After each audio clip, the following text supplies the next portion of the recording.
Hello guys, welcome to my YouTube channel Expand Nursing Knowledge. Today our topic is lung cancer. तो आज हम lung cancer के बारे में डिटेल में पढ़ेंगे, जैसे कि इसके डेफिनेशन क्या है और कॉजेस और साइन एंड सिम्टम्स और डायग्नोस्टिक टेस्ट कौन कौन सी होती हैं, कॉम्प्लिकेशंस क्या है, नर्सिंग केयर क्या है और एट लास्ट हम पढ़ेंगे कि इसके कौन कौन से ट्रीटमेंट हैं. So let's start the video. So first is definition of lung cancer. तो लंग कैंसर क्या है?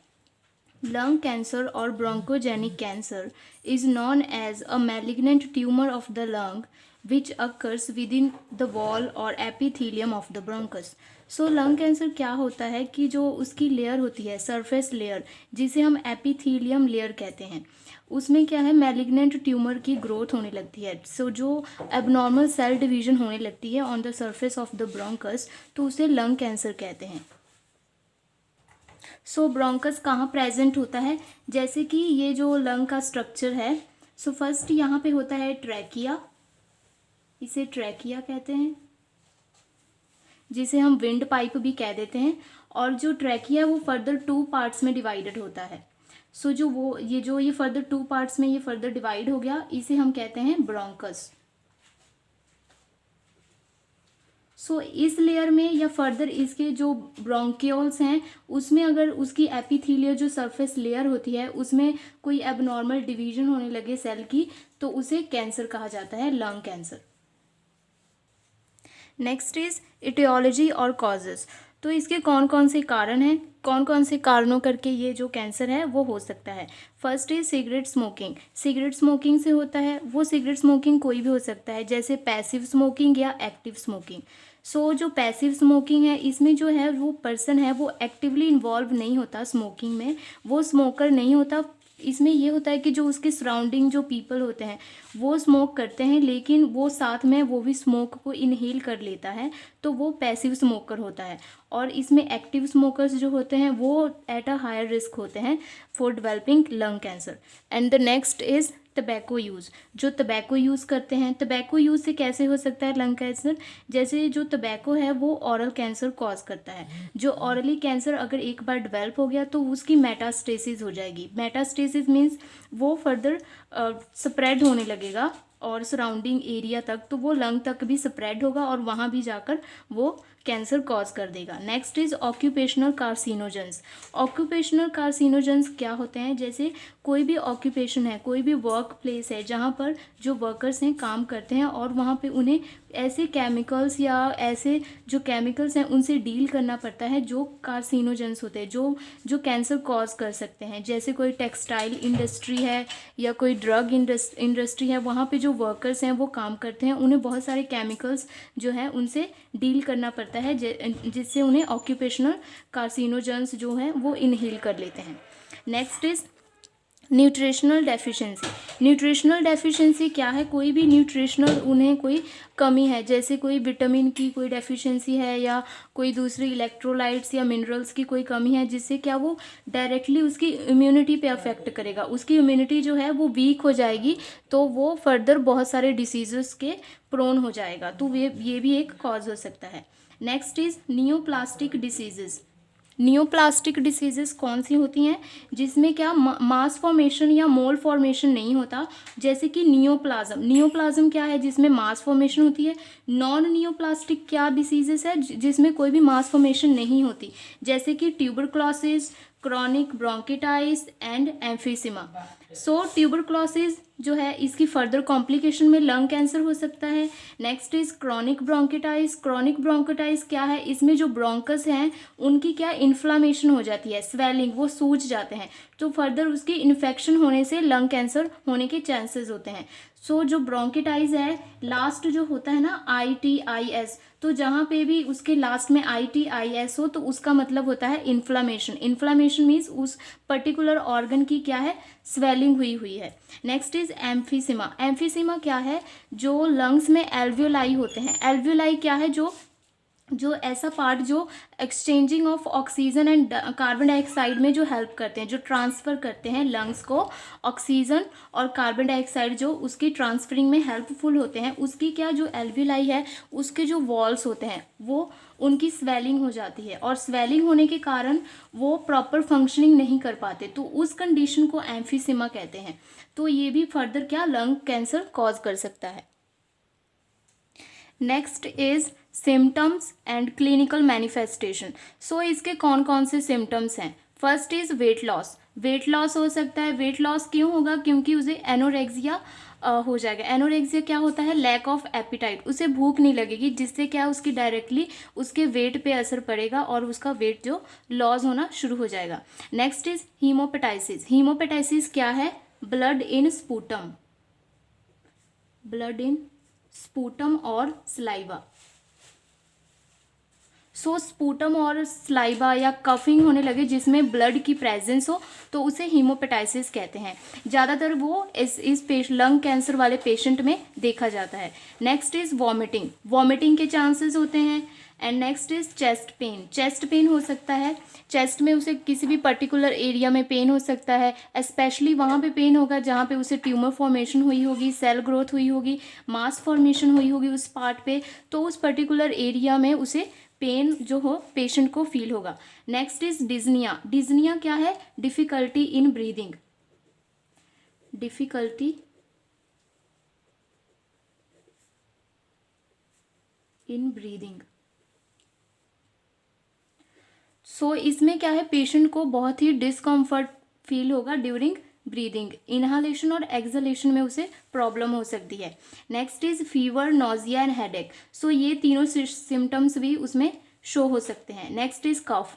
तो कफ जो है मेन सिम्टम है, तो वो लंग के रिलेटेड, तो कफ जो है तो वो देखने को मिलेगा पेशेंट में। सो नेक्स्ट है डायग्नोस्टिक टेस्ट। सो इसके कौन कौन से डायग्नोस्टिक टेस्ट या लैब टेस्ट किए जाते हैं to detect lung cancer. So first is CT scan. CT scan क्या है, कंप्यूटर टोमोग्राफी। सो सीटी स्कैन करके डायरेक्टली उसके लंग को ऑब्जर्व किया जाता है कि वेदर कोई मास फॉर्मेशन या लोकलाइज कोई मोल है उसके लंग में, या कोई म्यूकस अक्यूमुलेशन हुई है, तो वो सारी चीज़ें इसमें ऑब्जर्व की जाती हैं। Next is bronchoscopy. ब्रोंकोस्कोपी क्या है, जो ब्रोंकस में जो एंडोस्कोप है, एक इंस्ट्रूमेंट है जिसे इंसर्ट करके ट्रैकिया के थ्रू, विंड पाइप के थ्रू या माउथ के थ्रू उसके अंदर इंसर्ट करके लंग को इंटरनली ऑब्जर्व किया जाता है, उसे विजुअलाइज किया जाता है कि वेदर कोई कैंसरस ग्रोथ अंदर हुई हो, तो उसे चेक करने के लिए। Next is lymph node biopsy. Lymph node biopsy क्या है, जो लिम्फ नोड्स होते हैं स्पेशली अराउंड आवर नेक, तो जो लिम्फ नोड्स होते हैं उसमें से जो थोड़ा सा पार्ट है वो रिमूव करके उसकी जो उसे चेक किया जाता है, उसे चेक किया जाता है कि कोई कैंसरस सेल्स हैं या जो सेल है उसके साइज, शेप या अरेंजमेंट को डिटेल में स्टडी किया जाता है। Next is pulmonary function test.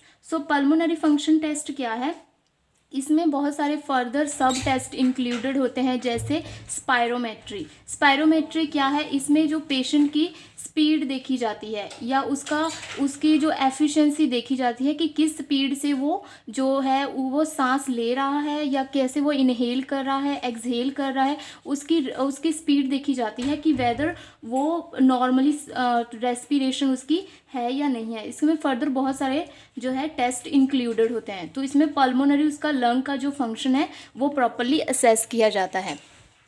Next is cytology. तो साइटोलॉजी क्या है, साइटोलॉजी में जो वो स्पूटम है या चेस्ट फ्लूइड है तो उसको प्रॉपरली एग्जामिन किया जाता है कि उसमें कोई सेल ग्रोथ या सेल का जो कैंसरस ग्रोथ है, एबनॉर्मल सेल की प्रेजेंस को इसमें चेक किया जाता है।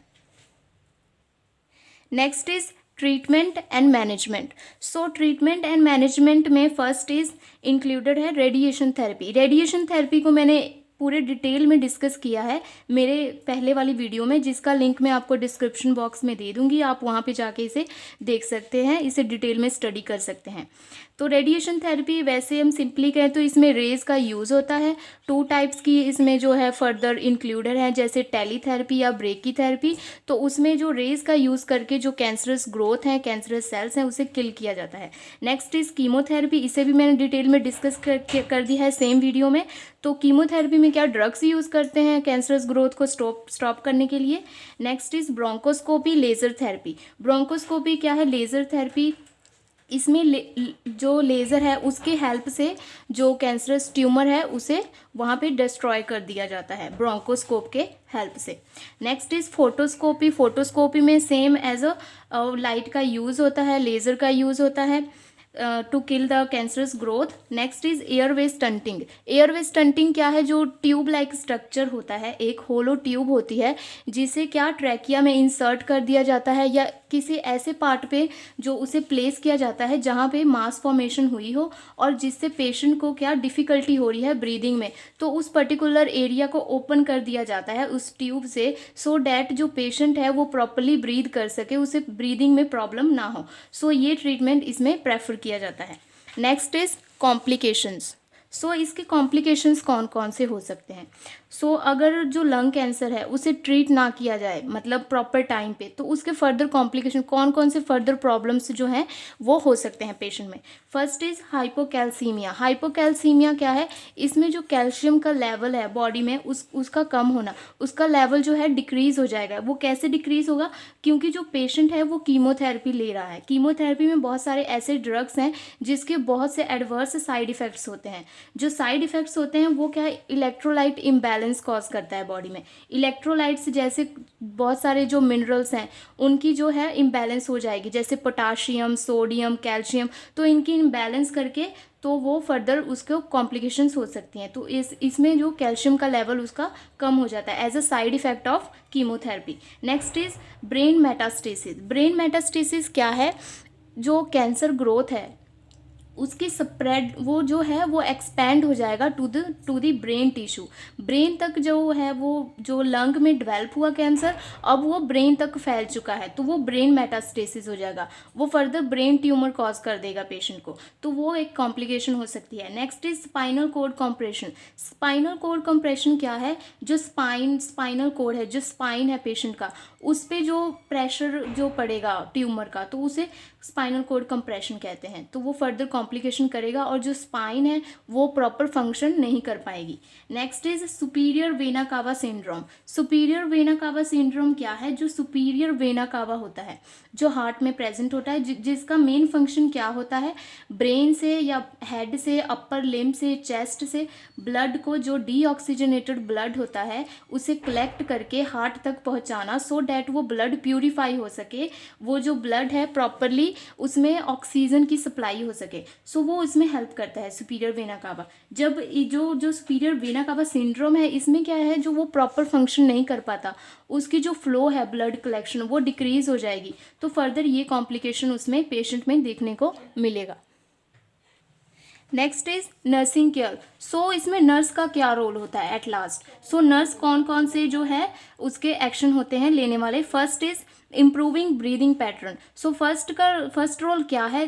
क्योंकि ये लंग कैंसर है तो ऑब्वियसली पेशेंट को ब्रीदिंग में डिफ़िकल्टी होगी, तो मेन रोल है नर्स का कि वो उसकी ब्रीदिंग पैटर्न को इम्प्रूव करे। So first is administer oxygen. तो उसे ऑक्सीजन प्रोवाइड करना है पेशेंट को, सो डैट वो प्रॉपरली ब्रीद कर सके। Next is provide prescribed treatment such as antimicrobial drugs and nebulisation. So इसमें क्या ट्रीटमेंट देना है? एंटी माइक्रोबियल ड्रग्स प्रिस्क्राइब है, डॉक्टर ने जो प्रिस्क्राइब किए हैं पेशेंट को। एंटी माइक्रोबियल ड्रग्स कौन कौन से होते हैं? जैसे एंटीबायोटिक्स जो बैक्टीरिया को स्पेशली किल करने के लिए जो ड्रग्स होते हैं वो जो डॉक्टर ने प्रिस्क्राइब किए हैं वो प्रोवाइड करना है पेशेंट को, सो डैट पेशेंट को कोई इन्फेक्शन ना हो, फर्दर इन्फेक्शन उसे ना हो, उसे प्रिवेंट करने के लिए। Next is enhance the patient's ability to cough. So patient की जो एबिलिटी है कफ करने की उसे इम्प्रूव करना है, सो डैट जो म्यूकस अक्यूमुलेशन, जो म्यूकस उसमें इकट्ठा हुआ है उसके लंग्स में, वो रिमूव हो सके और वो ईजिली ब्रीद कर सके। Next is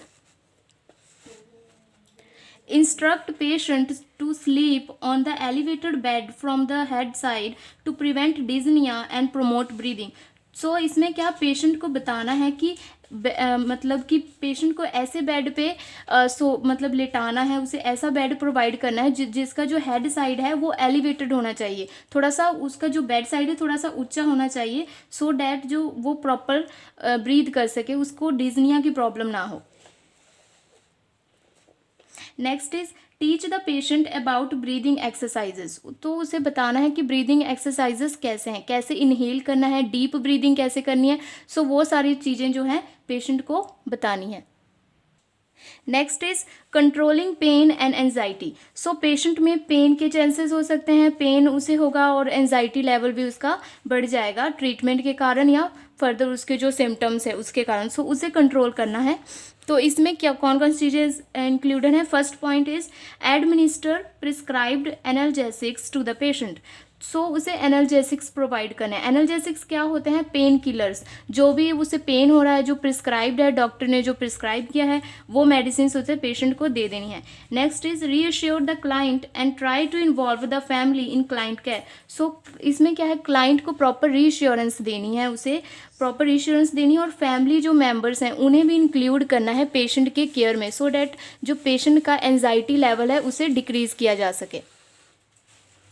next is check any problems of insomnia, anxiety और depression.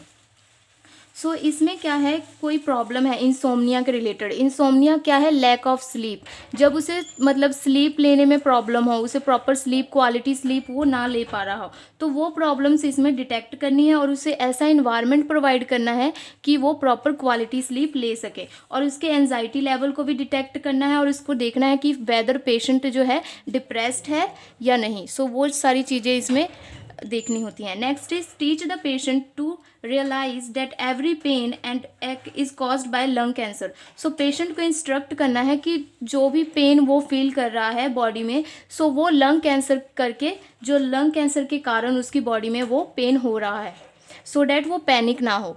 Next is explain everything about treatment. So treatment के रिलेटेड उसे एवरीथिंग, जो भी ट्रीटमेंट है, जैसे कि ड्यूरेशन क्या है, कितने टाइम तक वो जो ट्रीटमेंट है उसका चलेगा और कौन कौन सी मेडिसिन होगी, कौन कौन से साइड इफ़ेक्ट्स हो सकते हैं, सो वो सारी चीज़ें उसे डिस्क्राइब कर देना है पेशेंट को।